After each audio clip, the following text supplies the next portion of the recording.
Hey there, this is Nick from the Human Restoration Project. Today I'm going to be walking you through a resource we'll have available on our website at humanrestorationproject.org, which is a template for an evidence journal. So today I'm going to walk you through that in 3 quick parts. The first one is just an overview of the template, its anatomy and purpose. The second part are some tips and tricks and how I've adapted that into my own classroom. And the last part is, should you need to develop an in-progress or a final grade determination, how can you do that in collaboration with students and student reflection and self-assessment? So basically, what is this evidence journal and how can you use it in support of ungrading in a feedback-driven classroom? So as you can see here, this evidence journal is one tool to kind of pair those traditional assessment and standards with progressive pedagogy. So this is how I use it in my class. This is a way to connect those curriculum goals that I have to have as an economics teacher, for example, with what we know actually works in terms of providing student feedback and goals and working to build intrinsic motivation and diminish the negative sides too of grades and grading and grade reporting and tracking those things on an online gradebook, which we know, has mixed results, right? So basically how students use this is that they have the opportunity to go through a learning cycle just as you might in a normal classroom. And that's how I tell students too. This part of the class might be the most traditional part where they get to develop competency in economic concepts, for example. And I'll use a tool like quizzes to assess them on those things. So I say, hey, you have to have an 80% or higher on this assessment in order to kind of unlock the next level. So I explain that to them that that's like a permit test. You got to show that you know the rules of the road before you can get in the car and drive with your parents and actually show what you can do. And so then what students do is they can plug the evidence in here and have a conversation with some reflection with me that actually shows their competency. So sort of a quiz, a more traditional assessment to get in the door, but then they're gathering evidence from products, from projects, and from collaborative work and from practice that they've done or revised and resubmitted and gone over again that shows that growth and shows that they end up getting it. So this is meant to be a customizable template that you can plug and play whatever your standards are, whatever your objectives are. What we've done with this is just plug in some of those that cross over from my econ evidence journal. So for example, if we just started on the front cover here, you can list whatever goals and whatever timeline that you have here. Mine was, for example, develop competency in economic concepts. And on the cover, I just have an outline of all of those goals that I can reference back to here. So make community connections through economic engagement. How can we use economic thinking to help our everyday decision making? Just a space to reinforce those and then for students to put their names on it as well. And so I'm going through this in the dual page here so you can actually see what that looks like when you print it off. It's kind of nice to have those side by side next to each other and students can physically put their evidence in there as they grow. So just some space up here in the corner then to put the standard, put the unit, and I like to anchor mine in essential questions. So how can we use economic thinking to help our everyday decision making and just list those objectives. So my daily lessons or goals are often framed around those objectives like a traditional classroom would be. All right, list and define and provide examples of the factors of production. Students should be able to do that to show competency in economic concepts. So as we go through the learning, right, we're going to complete activities and we're going to do formative assessments, that language more of a traditional classroom, and then I'm going to give students the opportunity to take that permit test and show that they know the rules of the road. So then they take that quizzes, and when they do that, that's an opportunity for an interaction with me in this teacher signature. So I use that as that physical check-in with students where they have to be signed off with me and show that they've done that. Plus, it's just an attempt for me to be able to check in with students and see how they're doing. So then they get to start to prep for their self-assessment in their conference. So basically modeling for them what those questions are going to sound like. Have you learned the concepts? Have you completed the self-assessment? Do you have artifacts to show or demonstrate those concepts? And so students then move over to the self-assessment page over here on page 3. And I just have them do a quick, smiley face to the sad, mad face there, and rate their understanding and ask them why, because that'll give me some insight into how they felt about the content or what they struggled with or not, and that's a good conversation starter. So that's the first thing that I ask them when we get into the conference is, oh, how would you rate your understanding of those concepts? And then we kind of unpack why. It prompts more conversation. And then I just have them reflect on what are one or two of the takeaways they learned from those concepts and describe in detail the connections that they've made. And those things generally get me to then answering that focus question or answering that essential question. How can we use economic thinking to help our everyday decision making?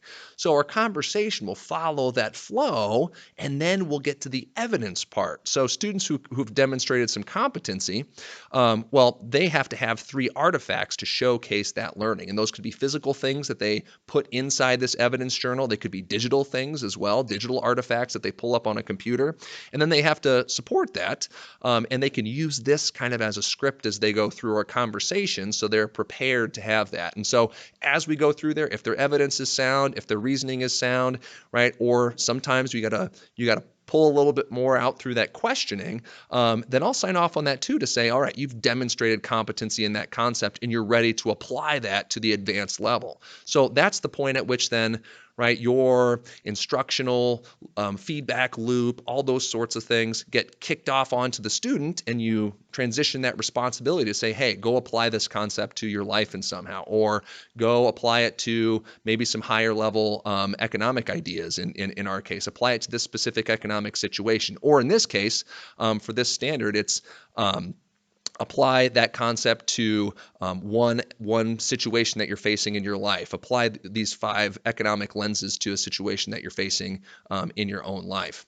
And so as you go through the rest of these, then the standard assessment is there too, in order to kind of anchor it towards the conversation that we'll have in the third part. If you need to transition that into a grade or into a grade book, this will help facilitate that as well. What evidence do you have that you're meeting the standard, or you're in progress or advanced, so you can report those concepts out?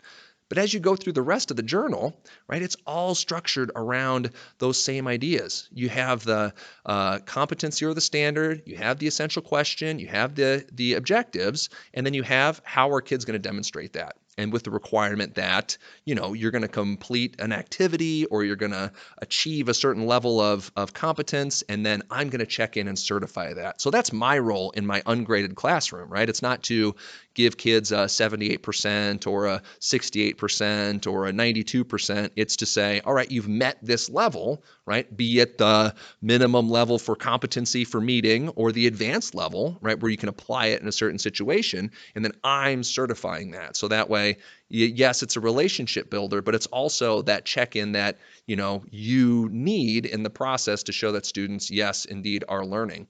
And so the rest of the journal just follows that same template. And again, you can plug and play your objectives and your standards as you need to, but that self-assessment piece is exactly the same. And in fact, as students have gone through the semester, having successfully completed that first one and the second one and the third one, they'll kind of fall into my students are falling into those habits of mind and that process of questioning and evidence gathering and that self-assessment. So that way they're the ones who are kind of becoming autonomous in their work. And I'm the one that's just kind of guiding their path and providing them those opportunities for evidence and prompting them to ask those questions. So that's what the rest of the journal looks like. And then the piece at the end that's kind of cool then is the feedback part. So you can either do this at the end of a unit, you could do this at the end of a 6-week, 12-week, 18-week. If you got trimesters or quarters or whatever at the end of a semester, you can get this feedback from kids too. So what concepts did you enjoy? How can I help you better?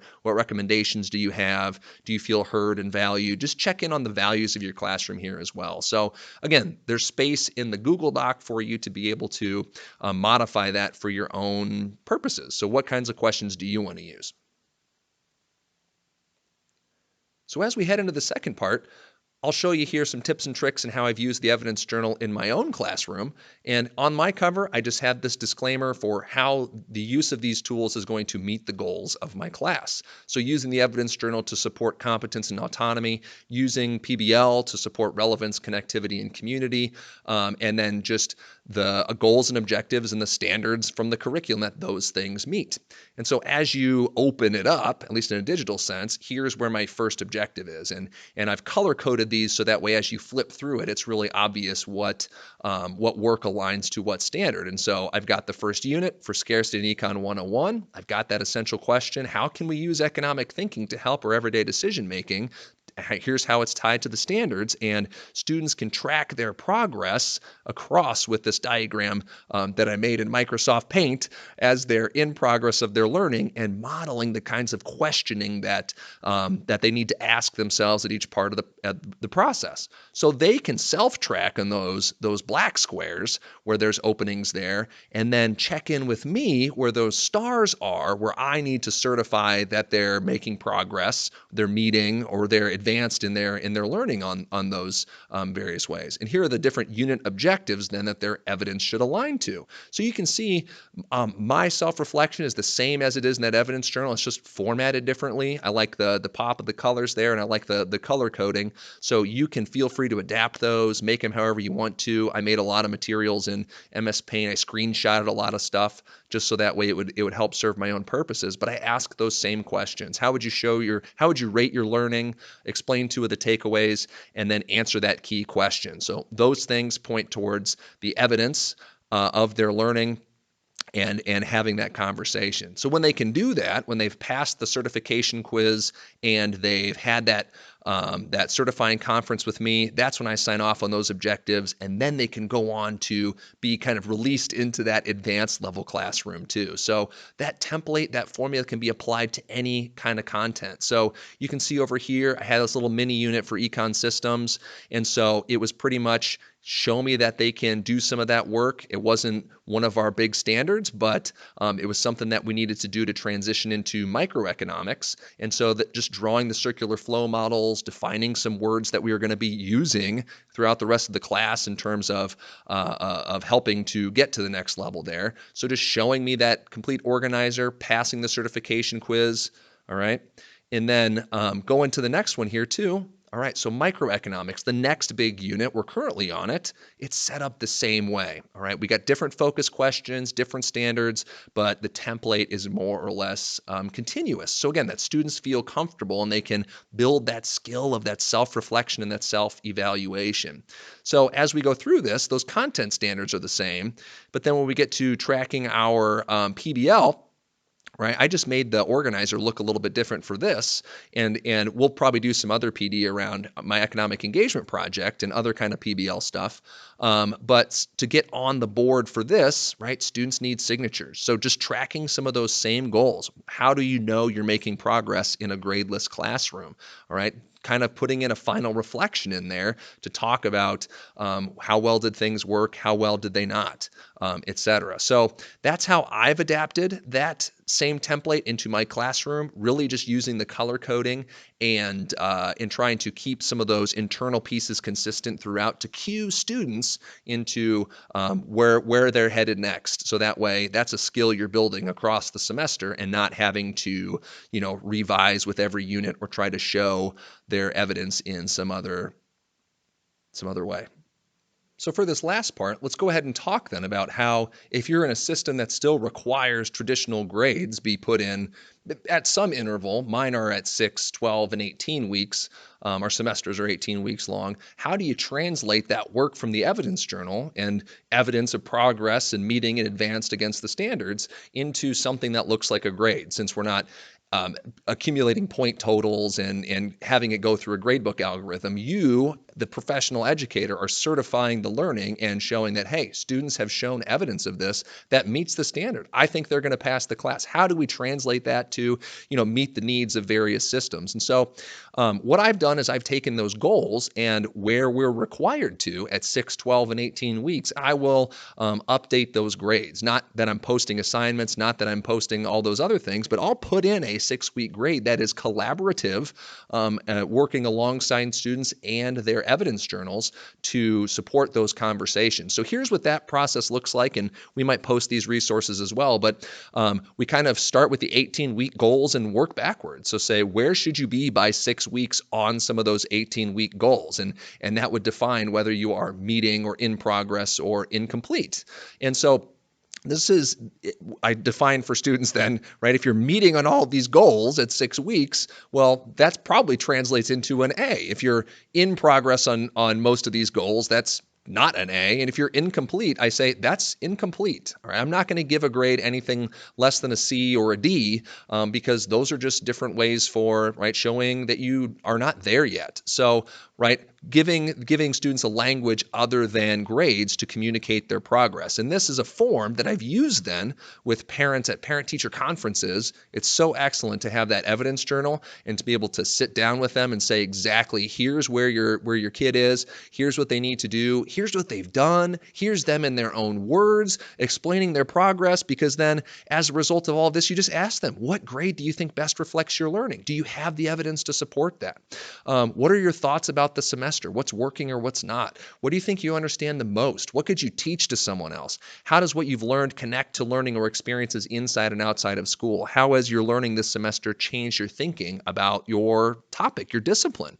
And so then those things grow as the course grows and as students develop their skills. So by 12 weeks then, coming up in a couple of weeks here for us, here's what this looks like. So we've unlocked that advanced level, and some kids are showing the advanced level on some of those skills, right? We're growing in our economic engagement projects. We're, right, completing that financial literacy curriculum that we got to do, and we're still collaborating on that grade conversation. So when parents ask, why do they have an A? Why do they have a B? Why are they incomplete, right? This is something you can scan and email to them. You can sit down and have the conversation. It's really easy to communicate that progress. And I ask the same set of questions every 6 weeks, so that way we can see and track the growth and say, at 6 weeks you were here, 12 weeks you were here, by 18 weeks here it is. There's no mystery. There's no, you're not hiding anything. It's all transparent. It just looks different because it's communicated with a language of learning rather than with a language of grades, right? So how can you get from in progress to meeting? If you're incomplete, what exactly do you need to do that? And just on a related note, the last thing I'll probably talk about here is how when you talk about Bloom's taxonomy, right, think about create, think about evaluate, think about analyze, and think about how the evidence journal and this reflective work just rides those upper levels there, right? You're creating the evidence that that you're going to use to show your own learning, to self-evaluate based on evidence, to analyze your own performance against the performance standards, against the goals, what a competent person feels like, should be for the class. And so that's just the last point that I want to make there is, right, as we start to have these conversations about why should we use this, what the purpose is, right, we want students to have a high level of learning, and we want them to be able to be autonomous and to be able to make decisions and find their work relevant and connected. And these tools just really help us meet those goals. So I hope you found this helpful. If you have any questions or you want to talk about how you've used evidence journals or alternatives in your classroom, you can @ me on Twitter @CovingtonAHS, or you can @HumResPro if you want to get in contact with the organization, and find more resources on our website at humanrestorationproject.org. And let's help restore humanity together. Thank you.